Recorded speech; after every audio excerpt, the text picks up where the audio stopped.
Hey, what's up, Canada and beyond? Welcome back, boys and girls, ladies and gentlemen, grannies and gators, friends, family, patriots, prisoners, and hostages. I don't think I missed anybody. It is Friday, October 18th, and as usual, we're going to have our financial whisperer, Bryce, with us here in just a second, but I'm going to take just a split second before that to remind everybody to make sure that you smash that like button and make sure that you double check your subscription and your notifications. There are all kinds of social media platform shenanigans afoot, as we should all be expecting given the election. But I'm really excited to see more and more people getting plugged in on Substack, where everything is free, like everything we do, and does not get interrupted. And we get to give everybody all of the receipts for everything we talk about, all of the links and the documents. And the best way to Substack is to make sure that you've got whatsupcanada.org bookmarked. This is the button that takes you to Substack. And also the partner of our show host, co-host on every Friday over at New World Precious Metals, Mr. Bryce Wade. Welcome back. Happy Friday. I hope you made it cheerfully through now. I know you're excited. We got a chance to talk a little bit, but I wanted to take a second and bring this up because we don't do it enough to correlate where to get a hold of you. Obviously, in the show notes, we've got your Twitter link in the bio there, or in the show description. But get over to on our website. It's the best way to find it, and you can literally click here and get a hold of Bryce from there. So how you doing, Bryce? Yeah, it's been a good week, man. Happy Thanksgiving, bro. I did have a great Thanksgiving surprise. There was a good several good feeds. I had the turkey coma going pretty good for a couple of days, including leftovers. So Thanksgiving was good for me. Managed to unplug for those 3 days, basically. So yeah, kind of hit the ground running after that. It's been a big week of bombshells and shattering delusions and taking on the cabal head on all week. Guys, we have done some explosive shows this week. So yeah, I heard. I've been talking to a couple of people this week. So thank you for everybody that reached out. And my apologies to everybody that I couldn't talk to for the last couple of days because my phone blew up and I had to get a new one. So I just finished switching all my data over today. What a headache and a half that is. So much for technology making life easier, right? Well, yeah. I mean, that's a can of worms. Let's not go there. just being funny. So, I found a clip that yesterday from a guy named Edward Dowd, and that's where we're going to kind of start off with tonight. And I shared this on my Facebook, but I thought, this when I read this post from Edward Dowd. And I'm going to read it for everybody here that are on the 4x2s and can't necessarily see this. But if you don't know Edward Dowd you've probably been living under a rock the last couple of years. He's done some major whistleblowing and predictions. That's the nature of his career. So he stated yesterday that central bankers admit that they're buying up gold as an insurance in case everything collapses, quote unquote, like they don't know, right? Central banks have been hoovering up gold ever since the 2008 financial crisis, and now it's accelerating, up 34% in 1 year. Their press releases say everything is fine. Their behavior says something else. This is something we talk about, Bryce. Get your money out of the banks. Something else we talk about, even under the 250K FDIC limit, you could be waiting for 3 to 5 years to collect. So here it's only 1,000. Down in the States, it's 250. 100,000, yeah. Yeah. Can you imagine how much your money will be devalued in 3 to 5 years if the financial system collapses? That's only you're going to have to wait for pennies. What precautions are you taking ahead of this imminent collapse? Start securing gold and transition to QFS. I don't even know what that means, but when all comes crashing down, you'll have nothing to hold on to, and that is their end game. So that's kind of when I asked Bryce about this, he says, that's where we're starting today. So this, the reason I wanted to just kind of connect on with Edward Dowd, he's confirming from a much elevated position exactly my concerns and why I bring you on the show every week to talk about what I see as imminent. And so, not that I'm, just, don't have 100% faith in everything that you tell us. This is, again, he's corroborating both of us here in this statement. What are your thoughts? Yeah, well, hey, don't just trust what I'm telling you. I mean, I appreciate you if you do, but just go and look at what I'm telling you. All the stuff that I talk about is information that's publicly available. There's no secret knowledge here. There's no like shit from 1,000 years ago and like Illuminati and all this nonsense. It's literal math. It's the literal math of how our system works. Is all I use to see and analyze what's happening and what's coming. Right. We have like the most advanced analytics tools in all of human history, literally at our fingertips, right? So all you have to do is go and ask these questions. What is this? How does it work? Why is it working like this? What are the results and why are they the results that we're getting right now, right? All of those answers to all of those questions are math. It's a mathematical formula that we're living within, right? And so I use this stuff, all of these different areas of the economy to tell me why is this happening and what is happening and what are we going to do about it? That's the ultimate question, right? All of the things that are happening in society, right? In society and the economy and war and all the other stupid shit that we talk about, right? All of that only matters if you answer the question, what am I going to do about it, right? Because all of these people that are doing all this dumb shit, they don't care about us. They don't care about you. They don't care about your family. You care about your family, right?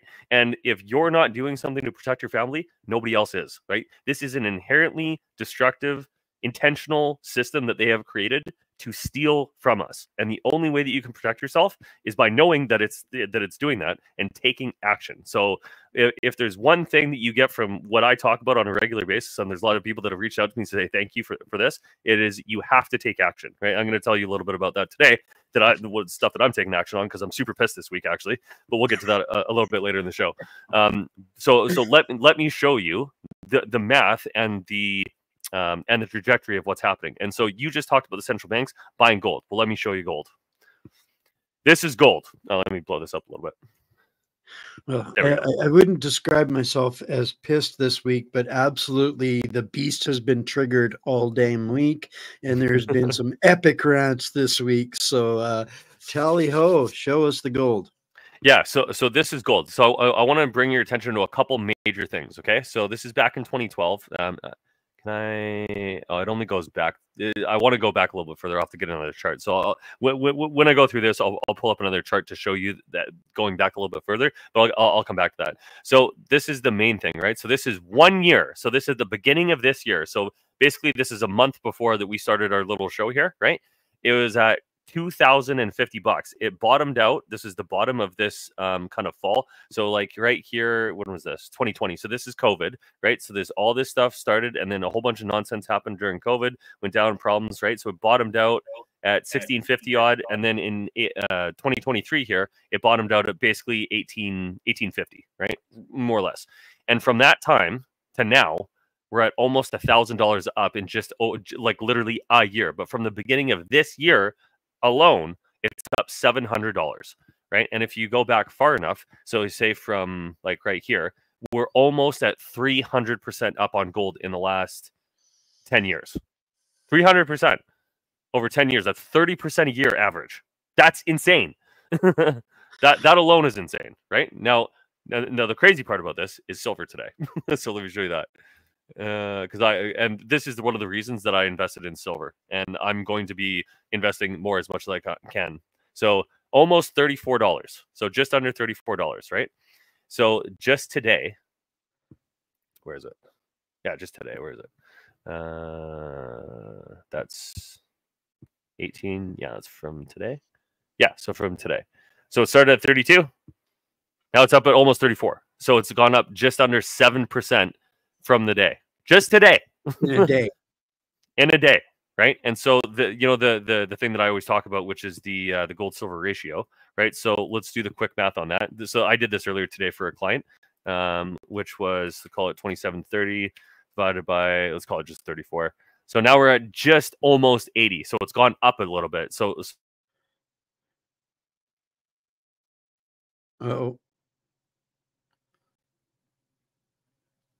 you still there? Good. Oh, there you go. You okay. Froze. Did I cut out? Yeah, okay. You did. Just when you finished the hitting the calculator button, so we missed everything after that. Oh, okay. So silver's up basically 7% today. Gold went up 1% today. So for the week, I think we're up probably almost 10% because it was at, where's the number at the beginning of the week? No, one day. Oh, pardon me. 11th. There, 13th. So we're at 31. So so basically 8.5%, whatever the math is on that, for the week. So if this is from here to there, that's what we did this week. And if you see this, and I talk about this pretty often, is that every time there's a big rise, there's always a pullback, right? Down, big rise, down, big rise, down, big rise, down, big rise. This is what always happens, right? So we're probably hitting somewhere near the top of this rise. There'll probably be a pullback next week, the week after, probably. And then like the trajectory is up, right? It's just an upwards trajectory the further back you go. Except for this. This is what I wanted to show you. This. Sorry, go ahead. We're seeing these little ping pongs escalating it at a quicker speed, though. I think is what I'm gleaning out of it. Yes, and I wanted to mention this. So this is basically the peak of silver after 2007. So at 41. So we're only 2/3, basically like 75%, 2/3 of the way to the all-time high of silver. But we're already well past the all-time highs of gold by like a lot. And so this is one of the reasons that I always say that silver is so undervalued, right? Because this is just the raw numbers. I'm not including all of the supply side problems, all of the demand side problems, all of the war, all of the this, all of that. This is just the raw numbers, right? And so so my recommendation to people, if you're on the fence, now's the time. Yeah. So I still think that silver has a much further to go. But this is, so when I talk to people, and I talked to a couple of people today about this, like, I want to protect my wealth. No problem. You can do that very easy with silver or gold. And the key there is that there's no third party risk, right? So all investments have a third party risk. So you invest in a house, I have to have tenants in that house so that they're paying the mortgage and I'm not. So the third party risk is that they move out, right? Or there's a flood or something. There's something happens to that asset, right? Any other investment that's a stock in some way, right? The third party risk is that company specifically. Maybe the owner screws off with all the money, or they get regulated out of existence, or they made a bad investment and they collapsed. There's lots of third party risk in investments. That's why it's risky. That's why investments are risky. But with gold and silver, it's one of the very few things that has no third party risk. You get the gold, it sits there. And right now, it's accumulating in value because of all of the things that we're talking about on a regular basis. There's so much upwards pressure that it's just sitting there making money for you. So there's very few things in society that just sit there and make you money. Any asset is something that puts money in your pocket, and anything that's a liability takes money out of your pocket. Very easy way to understand these things. And so when you look at all of the investments you can make in the markets right now, they're all at risk. And here I wanted to show you this too, because it's important. Where is it? Dow. If you got $10 in your pocket and it turns into $10.70 the next day, cool beans, right? Yeah, exactly. No, not the D. Is that this one? I think it's this one. Dow Jones. No. DJI. Yeah, here we go. Here we go. So what I want to show you is this. So you remember when I said the other day that there was a big problem, not the other day, like a month ago now, that there was a big problem with the market falling? That was this one? No, it must have been this one. This one? As this one. So this little dip right here was that 1,000-point drop. And for some miraculous reason, the Dow Jones Industrial Average, which is a snapshot of what the economy is doing, has gone up almost 10% in that time. It's crazy, man. So we're hitting all-time highs, because there's been so much money that is leaving there's so much money moving around right now. People like trying to take positions on what they think is going to happen in the coming years, right? And so my position is really clear. There's lots of problems that are not being solved, and eventually when problems don't get solved, they get worse and things break and fall apart. So you're in this situation is, do I have enough food for my family? Do I have protection to keep me and my family safe? And what am I going to do with my net wealth, and where's it going to sit when all of this crazy shit happens? That's the question you got to answer. So no, that my swamp donkey brain wrap around this a little bit, and you can tell me if I'm right. So given the fact we know the absolute shit show that Canada is, we know the chaos of the the history of humankind behind the U.S. election going on, all of these things, the chaos of the Middle East, the chaos of Ukraine's starting to wind down, even though little mini mustache clone trooper there is begging for nukes now. But we're at this point here, I think, where this is reflective of the U.S. election. People are placing their bets now as to what the outcome is going to be, or to protect themselves, because they have no freaking clue what the outcome is going to be. But if they've got a way to extract their money out of us, this is why we're seeing so much money moving on the markets. Does this make sense?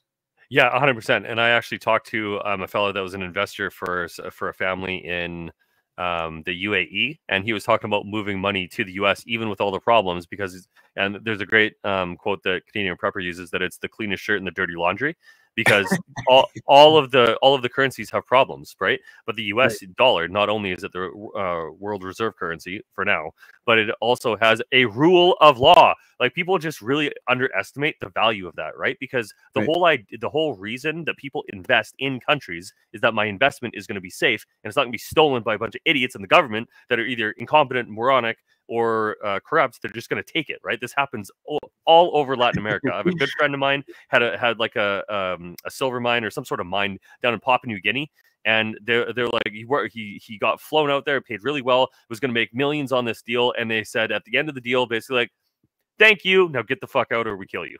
They literally told him, like, thanks for all your help, bro, now leave, or else, right? And well, this is my point, right? In Africa, I'm dealing with Africa a little bit right now. These people are insane, man. There's no rule of law. There's no continuity of anything. Everything's a scam. Everybody's trying to scam you in some way. It's crazy, bro. And the whole reason, or one of the main reasons that the U.S. has done so well for so long, is because other people could take their money to the U.S., invest in it, and know that they couldn't just get their investment stolen without due process, right? There's at least the appearance of accountability and recoverability. Exactly. Their investments. Where now, sorry, go ahead. I was just going to say, now we all know that's an absolute lie. There's two levels of justice, and we obviously know that that's not actual reality, because if you have enough money, you can do anything, and if you don't have any money, you can't do anything, right?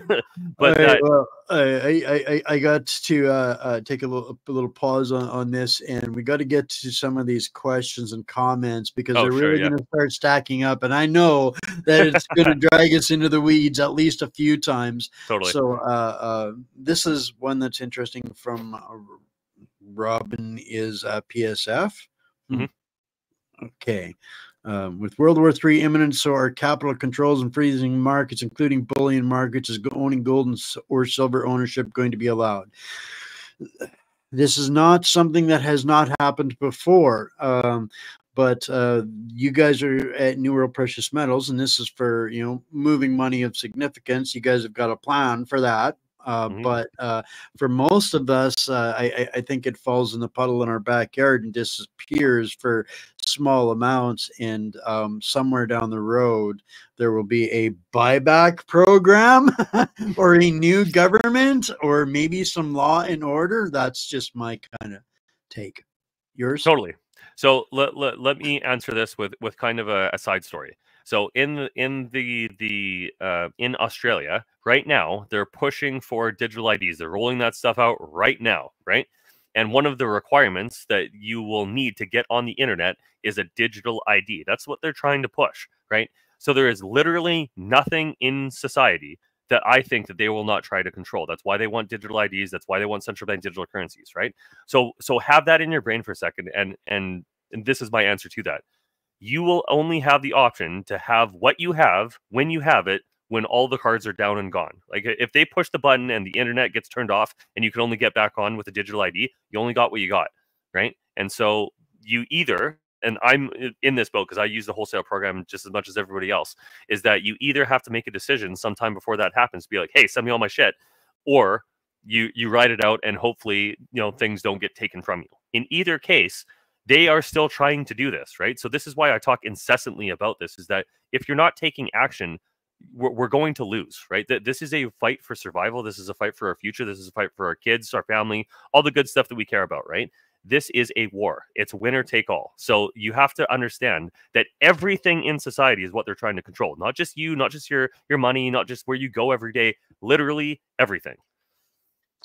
So thanks for explaining your question with capital controls there, Robin. Is and this one from Billy. I was just thinking about this briefly. I'm not sure if Canada has ever confiscated It didn't. gold. I think the U.S. did. They did. But they have had in the past very strict limits, I think, about how much we were able to possess and still do as far as for currency value of different things. But I don't think they have anything currently on No. that in Canada. I could be wrong. Not in Canada. So we have the wholesale program, right? We can work in any country on the planet except the US. So that program is not allowed to be used by US citizens.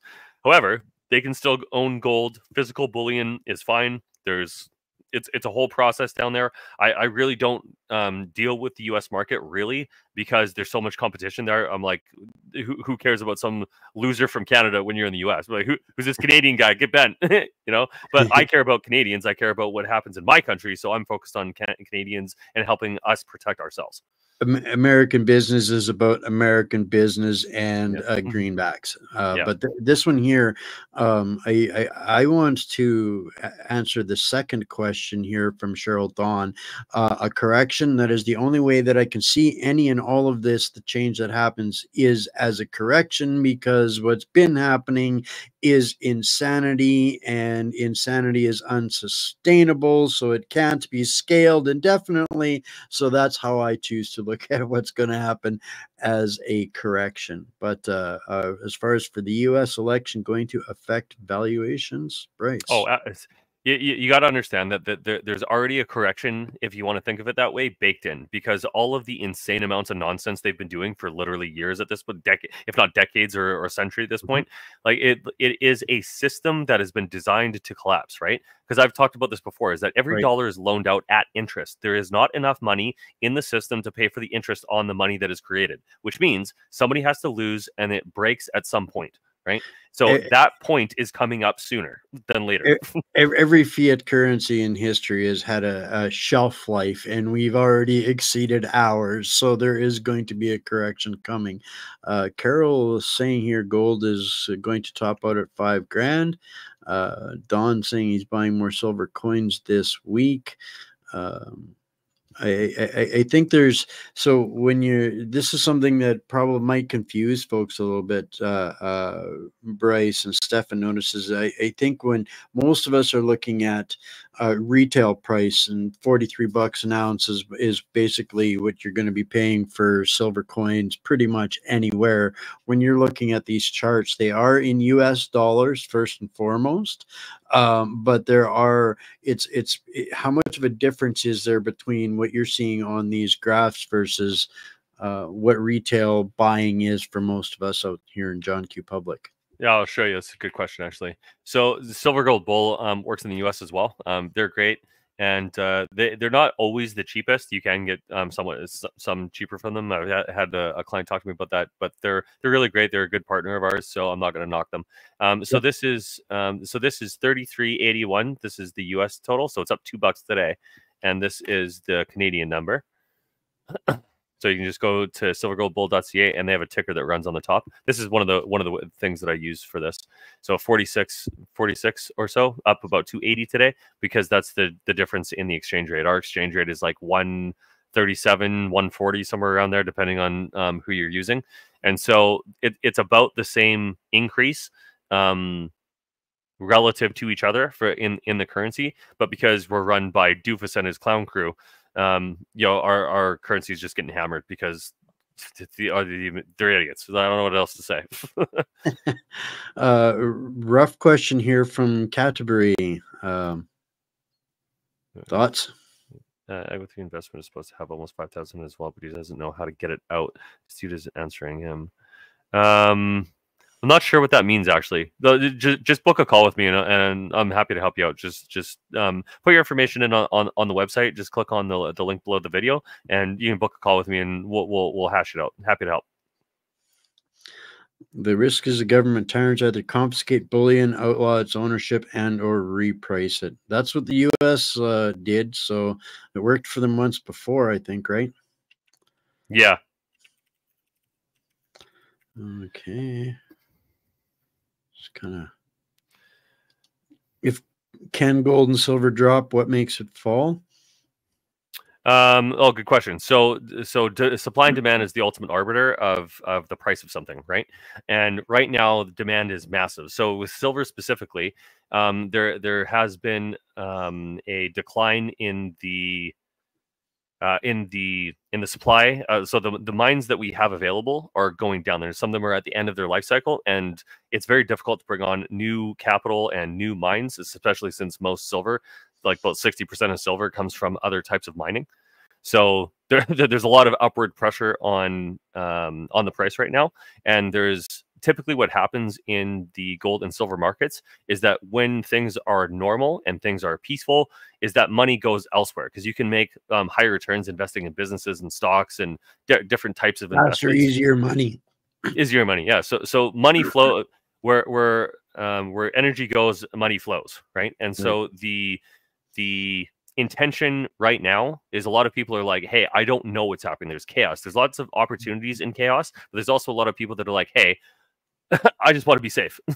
I never got into stock trading, even at the penny level, because of something a wise man said to me once. He said, don't play in the stocks at all unless you're willing to lose it all. Yeah.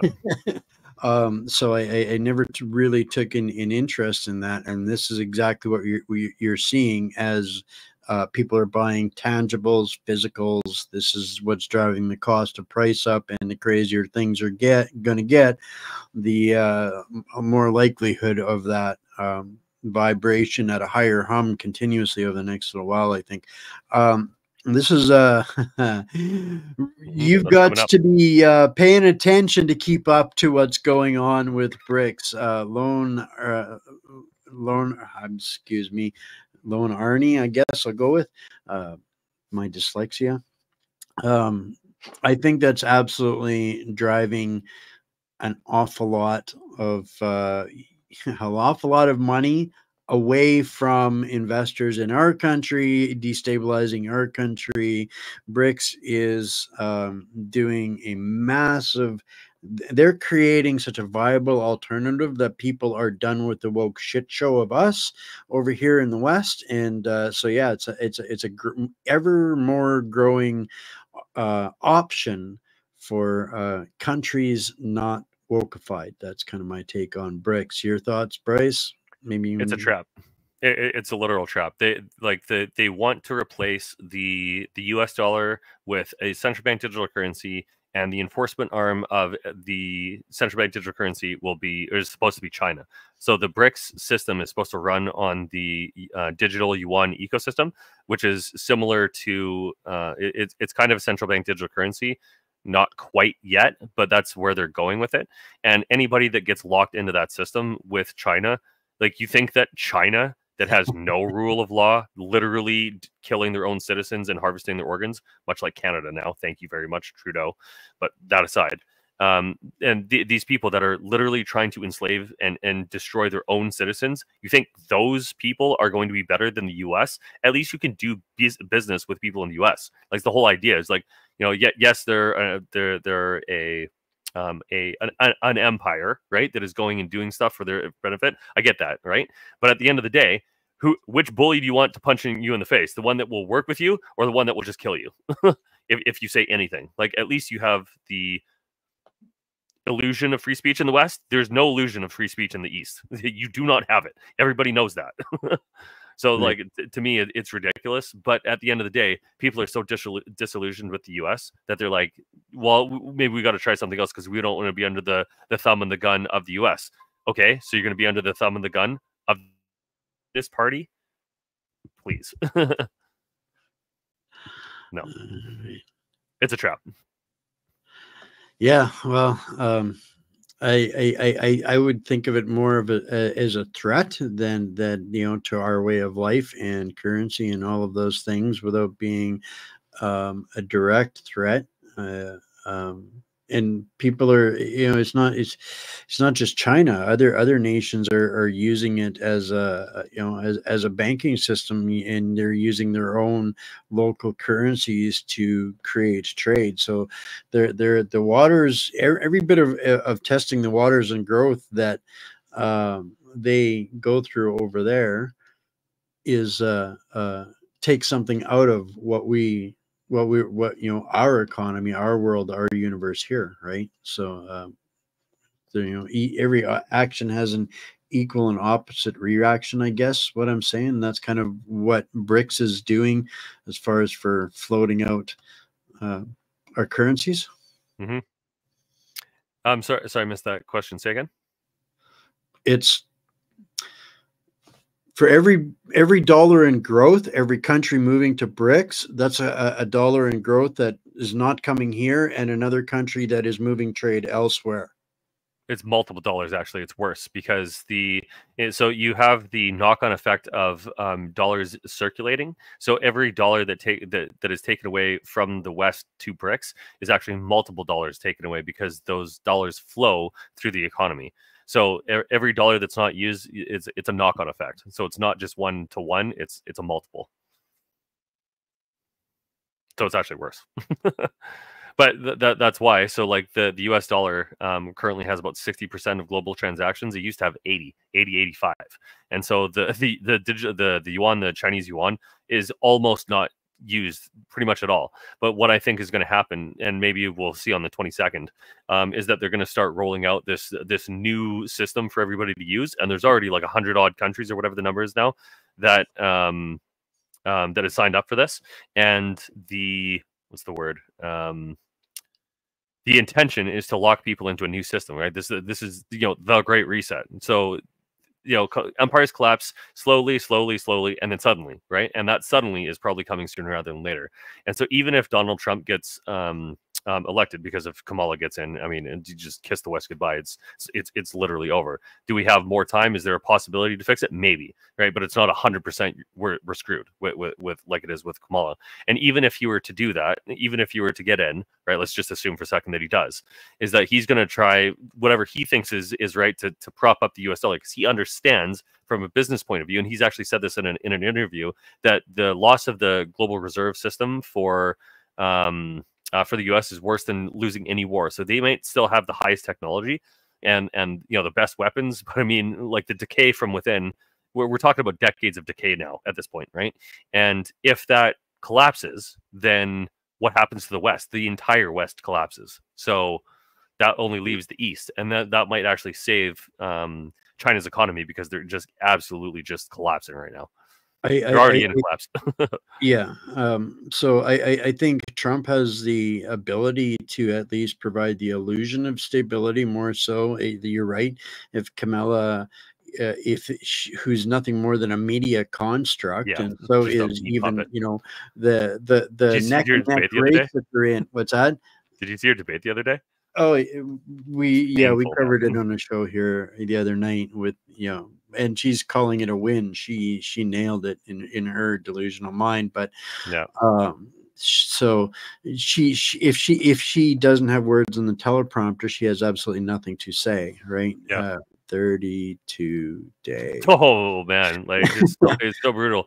You know, like I actually thought when I was sorry, go ahead. I wanted to make the point that it's still the illusion of stability. Yes, we don't have the triggering insanity to deal with, but at the end of the day, we have to realize that our entire globe is, and our global maps are being reshaped, redrawn as we go. This is the birth of a new world, whether we like it or not. And what's Yeah, happening is this, we have to realize that every leader kills people. Some just make it look like they're heroes doing it, and others become the villains when they're doing it. But at the end of the day, Russia, China, America, not one of them is going to give up the opportunity to use technology to control and enrich their populations. yes. Every single one of them.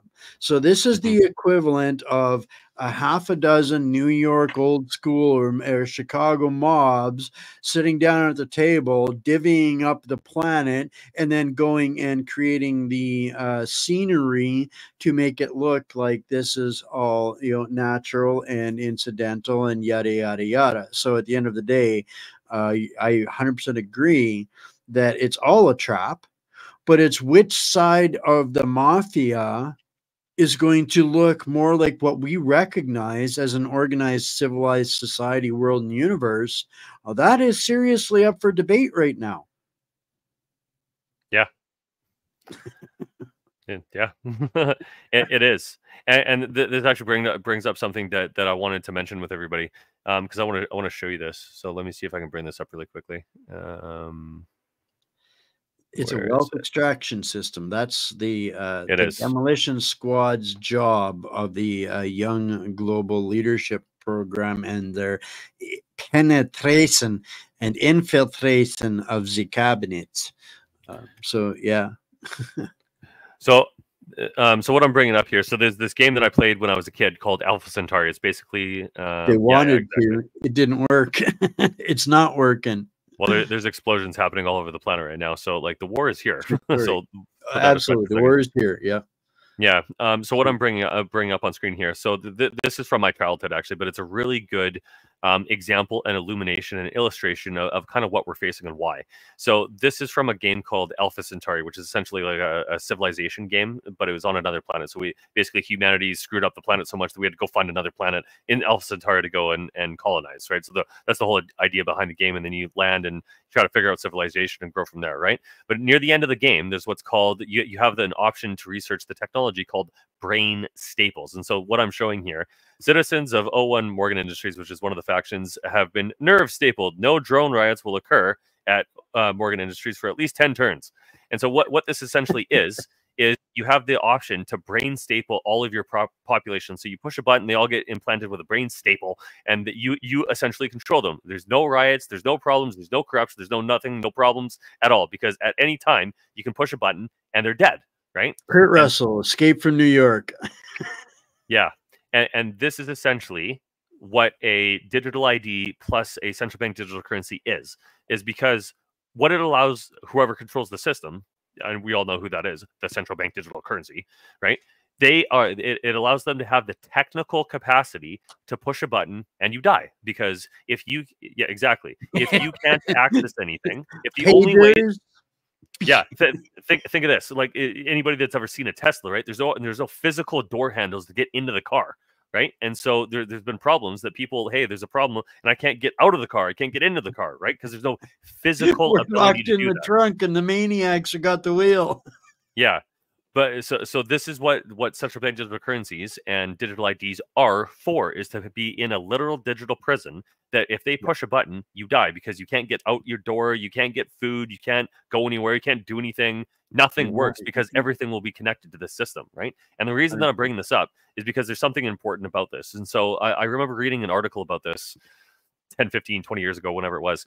And basically the developers of this game actually they got data from the game, and they said that about 65 or 75% of people that played the game used this. So that at some point in the game, they went and did this brain samples. So 75% of people were willing to be like, "You're my slave." But the important thing is there, and 25% of them were not. So that's probably about the amount of people in society that if you really got down to the absolute, will you do this? 25% of people say no. And that's about as much as you need for a real revolution, right? Because there's got to be somebody in society that says, no more, not here, not now, not today, not happening, right? Well, I got a couple of things that I want to touch on here. This one from Robin is a PSF. There are hardliners behind Putin in Russia who are as bad as the West neocons. If something happens to Putin, we are in real trouble. 100%. Now, I think you would appreciate the last 10 minutes of last night's show where an analyst explained using the math that in 26 minutes from an all-out nuclear strike from Russia to the US in 26 minutes, there is more than 1,300 missiles will hit the United States or whatever designated targets. We've got 26 minutes, and the US has only 44 response mechanisms, of which have a 50% accuracy to stop said thousands of missiles. So this is the most blunt basic math. If we allow these guys to go nuclear, the world is over in 26 minutes, no matter where you are, because those 22 that they stop, and that's only one side of the fence, right?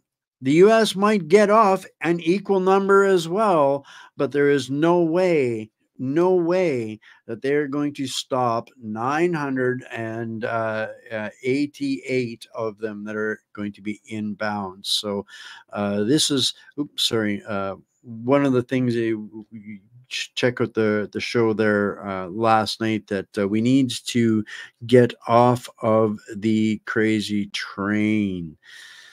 So I had to just go on that one a little bit. Sorry. All good. but I think it's an important thing to think about, that we all have nukes aimed at our heads. Like from China, from Russia, from whoever. There's the radicals that are trying to destroy the West. There's the communists within our own countries trying to destroy us. There's people calling for death and destruction of Canada, in Canada. Were these idiots here in the first place? I don't even know, but a question for another time. But the point that I'm making, homegrown Trudeau manufactured terrorist nonprofit organization that now is investigated by the U.S. and now they're in the crosshairs, and so is anybody else that aids or abets or works with them or goes to protests and rallies, including the Alphabet Soup and the Union guys. All of you meat muppets, put yourself in the crosshairs with that shit show. Sorry. Fine, it's your show, man. Oh, it's been one of those weeks where the beast just has to come out. What's your take on cryptocurrency, Bryce?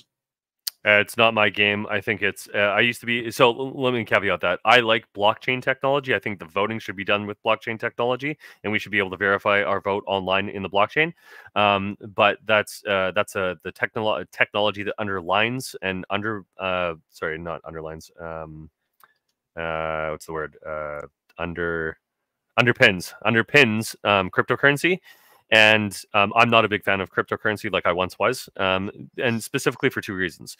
Number one is that you need an internet connection to make a transaction. That's all fine and good.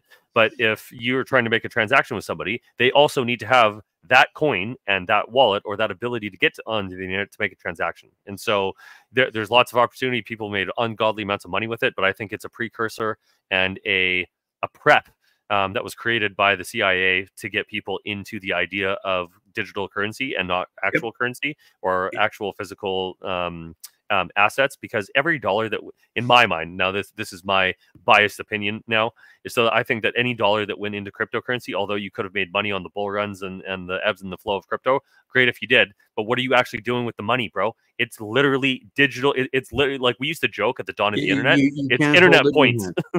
It's It, internet it, points. Yeah, it's like having a million likes and followers Yeah, on Instagram, right? Or like Monopoly money, right? right. But yeah, Nanasu, we are in Humber Games right now, and Colleen's comment absolutely follows that up. If you don't have any plan yet because you're waiting for a clear sign, there have been many signs. We have been screaming from the mountaintops for 5 years here. Get basic supplies in your home, connect with like-minded people near you.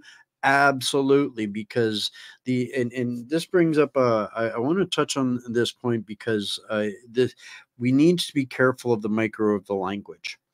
People, did you see the video that they're calling this hero he fought to the last second? This Hezbollah guy that had his hand blown off, but he still threw a stick at the drone that blew him up. No, I Um, haven't seen it. okay, well this is big news. This is the latest leader that they've taken out. Oh, is Um, this the Nasrallah guy? Yes, Yeah, yes, yeah, yes, yes, yes, yes. And his final moments were post drone attack number one and up to drone attack number two. And the point that I want to make out of this is people that use the term revolution may as well be in the same category as those that ought not have power but do, because hmm they hold no value to human life either. They don't have to deal about it. It's just dots and numbers on a spreadsheet. It's the people like us that are going to have to deal with revolution, and only the innocents pay the price. The others are making a gift of themselves to this. When you consider how this would be fought with drones and the technology and the militarized police and those kinds of things like that. No, no, no, no, no. Revolution to me is a holy water on a vampire. No, not interested in revolution. We need renaissance. We need to yeah, make the old system obsolete. We've been screaming about this for a very long time. Get your basics in order, prepped for, we talk about gold and silver and precious metals. That's for the people that have those concerns. That was the number one question that I used to get. How do I protect my wealth in the shitstorm? So this is the questions that we answer. But at the end of the day, it's still boils down to the same thing that I've been saying all the time. Localism is the only 100% safe and effective cure for globalism. Get your community in order, get your ducks in a row in your community, not just yourself. Don't be a weak link. You have some sort of skills, assets, or resources to provide your community, and get your community together. That is the ultimate thing that we all need to be doing. And if you have some pennies to put away in a tin can in the backyard, then consider precious metals, gold, silver, whatever the case might be. If it's only a few dollars, go to silvergoldbull.ca. If it's significant, if you want to avoid the dangers of bail-ins, government intervention, corruption, seizure, all of those things, well, then you definitely need to book an appointment with Bryce. So that's did I clear up a lot in yeah, that yeah. one diatribe? Yeah, so somebody asked in the chat, and I get this a lot. And I want to spotlight this because I was talking to one of the gentlemen that watches on a regular basis this week, and he actually sent me this, and I'm going to be buying some of this. And so what this is essentially canned meat, right? So I get asked all the time, if I don't have enough money for gold and silver, what do I do? Food. Yep. Food is the number one easiest thing, and lots of people have said this in the chat, and I'm reiterating now because they're all correct and exactly right. You can't eat gold and silver.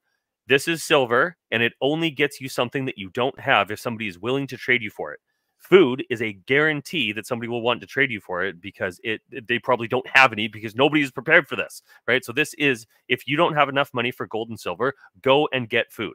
Like I guarantee you, if you take care of it so that it'll last for a long time, this is as good as gold that you can trade for. And more importantly than that, you can eat it and it will keep you alive. I've got a lot of food saved up and I'm buying more because I know what's coming, right?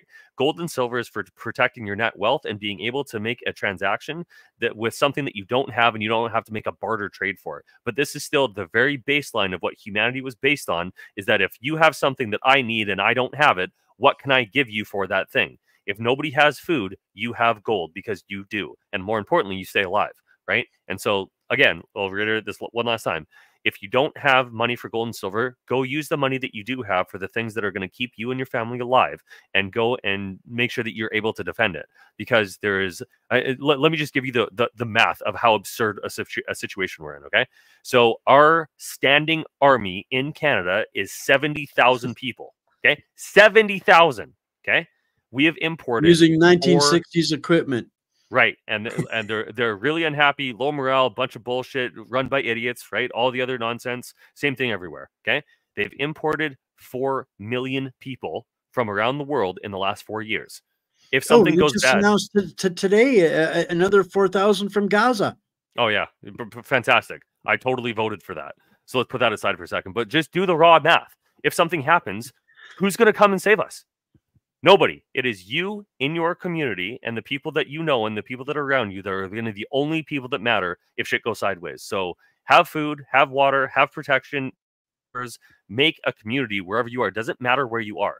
You're not going to survive this alone, right? And this is assuming that things go badly, right? So the worst case scenario that you get with buying all this stuff and doing what I'm telling you to do, which is protect yourself, buy food, get gold and silver, the worst case scenario in that situation for you is that you don't have to use it.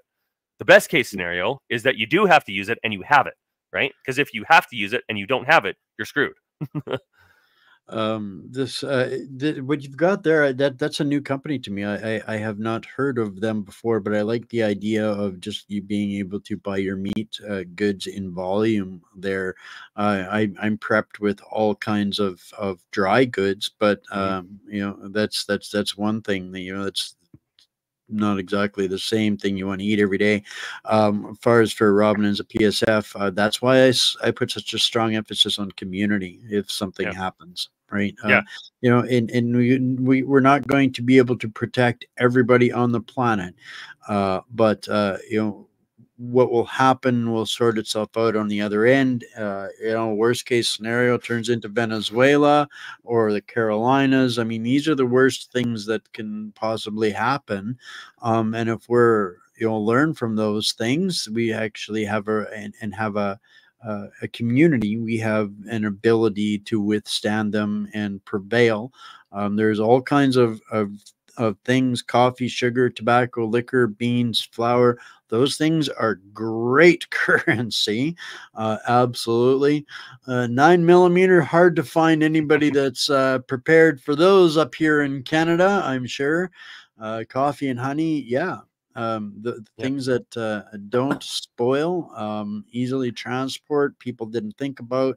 The urban centers are going to be the craziest. They're going to be the most ill-prepared. And given the fact that the greater density of populations have no actual investment in Canada, they're probably not going to be the most friendly to any of us. So something to consider. Maybe you have a bug out plan, or you're prepared for wherever you are, wherever you're at. Power going out, that's a huge one. Yes. So I was just gonna say, so all of this stuff that I'm talking about here, we don't have to go Mad Max nuclear war. What if there's a hurricane? What if there's a bad storm? What if the power goes out? What if there's literally anything that's happened throughout our lifetime that we've seen all around the world? Like, it doesn't have to be worst case scenario where you get affected. All that has to happen if somebody decides, hey, I'm not going to have any toilet paper. I better buy all of the toilet paper I'll ever need for the next 5 years. And then you don't have any toilet paper, right? So your ability to protect yourself and your family is directly related to how much resources you have to do that, right? And that's why people in the East have been stockpiling this shit for forever, because they're a lot lower to the bottom of society than a lot of people in the West, because we have this privilege being in the West that we have systems that work. We have rule of law. We have police that are supposedly protecting us from the threats that we face. Now, a lot of those systems are breaking down now, but that's why I'm talking about this, is because the worse that these things get, the more opportunities there are for things to go worse and wrong, and the less opportunity that you have to protect yourself against them. Just think about the healthcare system for a second, right? We underestimate how valuable a thing, an institution that is. That I broke my arm, or I scraped my knee, or I got some ailment or whatever. I can just show up one day and be like, hey, no problem, we'll fix that up for you. That's what Canada used to do. That's why our medical system was so good for so long. And it's being destroyed from the inside out. But like, most people don't have that. And if that system ever stops, do you have the skills of medical to sort that out in your community? Does anybody in your community have those skills? Well, if not, you better get them, right? Just think about keeping your vehicle running, right? Do you have a mechanic in your community that can keep your vehicle running if it doesn't work anymore, right? Those are the types of skills that are really, really important to maintaining society. And if those people die, or they're killed, or the supply chains break down or whatever, that system breaks. Yep. This is why I've been harping on community for so long. Right from the beginning. It's, we're gonna. They have a choice of how they can inflict suffering on us. That is the domination of control. They inflict suffering. That's how they gauge and measure their level of control. And they're going to force us to decide whether we want to go back to the Stone Age or to the 1950s or 60s. And I think when the Renaissance happens, and we do have to take a little bit of a step back and a little bit of national isolationism, and perhaps deal with a Republic of Canada, things are going to have to look very, very differently. And we have that choice and ability as the backbone of Canada to look after each other and remember what humanity is, and do what's right, not what's easy. And we have an opportunity here, I think, coming up. The liberal Titanic is sinking fast. Thank God. Yes, thank God, but it doesn't mean we're out of the woodwork yet. Not even close. The battle's just getting started, bro. Right. So the last couple of seconds, I tell want us to talk a about little bit about election process in British Columbia here. And this is going to blow some minds out there, to leave you off with something that isn't totally nuclear, but is still going to melt your brains a little bit. Infuriating nonetheless. So I live in BC. Most people probably know that, but if you don't, I live in BC, right? So I did advanced voting this week, right? So I went and voted, and I actually knew one of the ladies that was one of the elections people there. So I was talking to her a little bit. I was like, oh, so how's this work? What's this? What's that? Because I already know some of the answers. I just wanted to see what they would say, right? So I'm like, so when are the votes being counted? And they're like, oh, they're already counted. I'm like, no, the voting machine just counted the votes. When are the physical votes getting physically counted? And they're like, I don't know. You should talk to the manager. Manager comes over. I'm like, so these are votes. I just voted. I put the vote in the voting machine, and it told somebody that the vote was counted. When are the physical votes getting physically counted? Oh, we don't do that anymore. And I'm like, what the fuck? What do you mean? What do you mean you don't count physical votes anymore? I was instantly pissed. And I'm like, what are you telling me that you don't count votes anymore? Well, they're counted by the voting machine. I'm like, okay. So how do we know that the voting machine counted the right vote? It's like, oh, they're not connected to the internet. How does that matter? What do you mean? Like, how do we have a check and a balance to make sure that when I vote, my physical vote is counted for the right team? That used to be somebody takes this piece of paper and puts it over here. And if they voted on the other team, they put that vote and put it over here, and then count them. Like, what are you talking about, right? And I was like, oh, yeah, I asked the same question. I'm like, but did you have the same anger that our vote isn't being counted? And they're like, oh, no, well, you can talk to Elections Canada about that. And I was furious, man. I'm still it boils my blood right now just talking about it, because I'm like, listen, sorry. And take a wild guess. What company is the voting machine? Dominion voting machines, of course. I was going to say, not a chance. It's Dominion, right? Right? Oh, right? No, it couldn't be. It couldn't be those guys. No.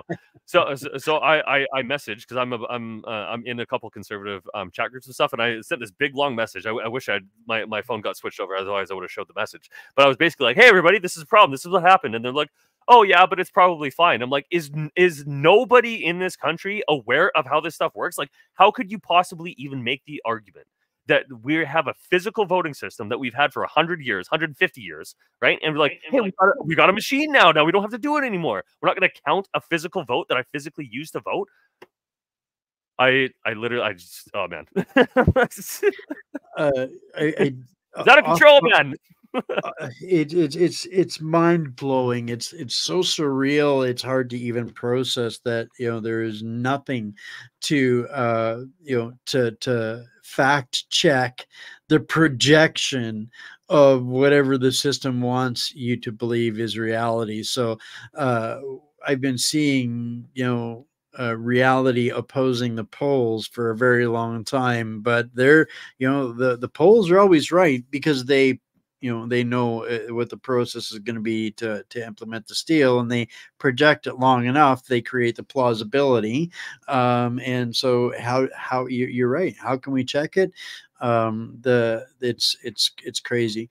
I think Alberta is just passing a law that none of that kind of shenanigans is going to be allowed. That shit out. And this is so somebody messaged in the chat here. Don't know why I'm surprised. I'm not surprised. I'm mad. There's a big difference. I'm not surprised at all.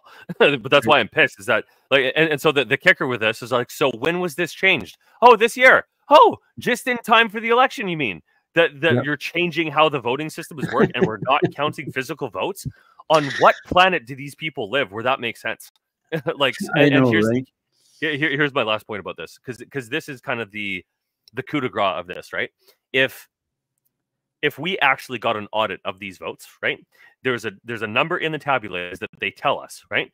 The physical votes better match that fucking number. Otherwise, it's a literal election fraud, and that company should be banned and sued into the ground. And everybody that's in charge of that, they should be investigated and put in jail, because that is the literal definition of election fraud and interference. If you have a machine that was either programmed or was hacked in a way that it changed the voting results because somebody's vote got zeroed out. Right? That's not a zero fraud election. And to have zero checks and balances that we're not even going to check at all is the height of absurdity that I can't even put into words. And so what this is really an opportunity for is, if somebody knows the legal system, I was actually going to talk to a lawyer friend that I know about this, is that if we can just sue them and say, like, I want to see the actual numbers, and I want every single one voted. Any of those ones that are wrong, even if there's one wrong, if there's a single one wrong, even one vote wrong one time anywhere, that voting machine and that company should be banned from all elections everywhere forever.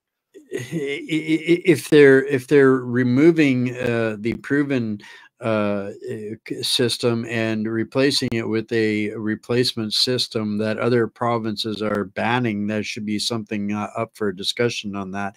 But before I lose this question here, Robin is at PSF. I came across a video today on Facebook. I shared it there. I'm going to get it and add it to the Substack tomorrow about how farmers are actually manipulating the weather, particularly to their crops. Apple farmers literally have a device that can protect entire crops and fields for large regions from hail and storm damage. They can dissipate the storms and the hail with their own technology that they have on their farms right here, right now. For those that don't buy into the weather manipulation, if they can do it from the farms, why on earth would people not believe they can do it from the skies, right? So I agree with your comment. We need to get better on this battle. MSM is absolutely useless. I've had my teeth knocked out for this one over the years, but more to come, and more fights to come anyways. But the deep state freaks seem to love to inflict pain. They are satanic psychos 100%. Just kind of wind out some comments, see if there's any great questions, and call it a week. The Liberals say there's no corruption in Canada. We know a little bit different about that. Did you see his deposition this week, where he just got raked over the coals? Oh, man, we chewed that up for a couple of days. All of the lies, the gaslighting. The one that really got my goat last night was Nathaniel Erskine Smith, the guy that wrote the Bill C-293, which is the most evil thing on this planet was yesterday out there mocking us, mocking the country for being conspiracy theory idiots. It was the most condescending thing I've ever seen, in such a show of desperation, which I took as such a badge of honor for making their life miserable on this bill. And he's just another one of those liberal rats that's running and not rerunning. He's getting out of politics, but he's dropped his coup de grace and got this, UN bill into the Senate. So, yeah, crazy shit. So yeah, if you're bored this weekend, Wayne dropped a bunch of bombshell shows all week. So catch up on some of that stuff. Your minds will melt a little bit. And there's actually some good news in there too. So almost caught up on the comments here. Yeah.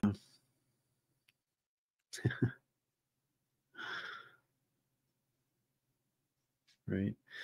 So yeah, I don't know. Next week will be another absolute psycho fest, I'm sure.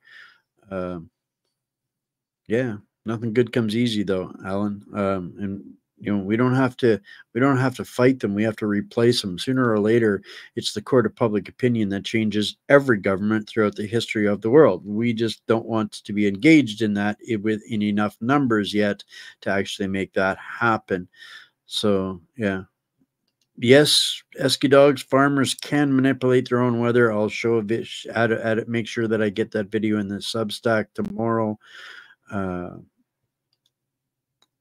They protecting their it's anti-hail tech. Yep, absolutely.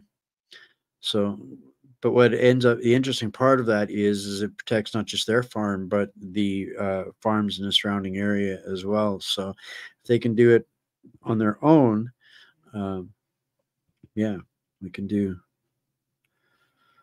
Sorry, Nana Sue, I missed your question. Sorry, there are so many to go through. Yeah, just repost it. Yeah, repost Nana it Sue. real quick. And see if we can get that answer.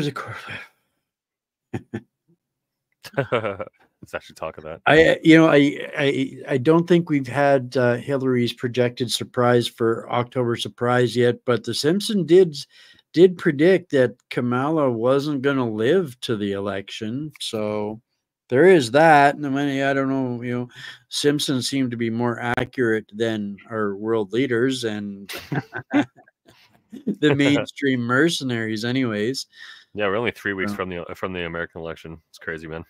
So much rides on this. It's actually unbelievable. I've posted this a couple of places on Twitter a couple of times. That was basically it's kind of absurd how the future of the West and by extension humanity is resting on the election of one person that isn't even a politician and has only been a politician because he's like, hey, screw it, I'm going to do this thing, right? And it's crazy to me that the system has been so corrupted and so broken that that's what it takes to even have a chance, right? So the system is so corrupted that the system itself will destroy anybody that tries to get in to fix it, right?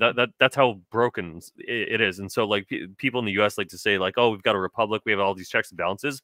Yeah, well, they're not working because it's been the system and the people and everybody in it has been corrupted to the point where the ideas that the country were founded on are no longer there. And just like Rome back in the day, that was started as a nation state, not a nation state, a city state, and it was a monarchy, then a democracy to a degree, and then it became an empire. And so 2001 was basically the U.S. turning into a global empire. It kind of was before that, but it really took the next step up in 2001 after the attacks. And now we're to the point where that empire is either going to fall, be reformed, or collapse.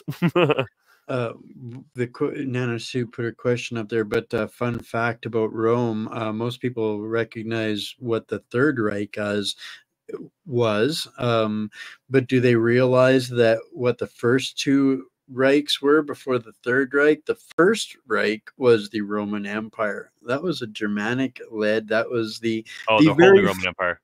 Yep, the Holy Roman Empire was the first Nazi Reich. So, yeah. Fun fact from history. So that's Nana Sue found her question, and then we'll call it a night. Sounds good. Home equity loan.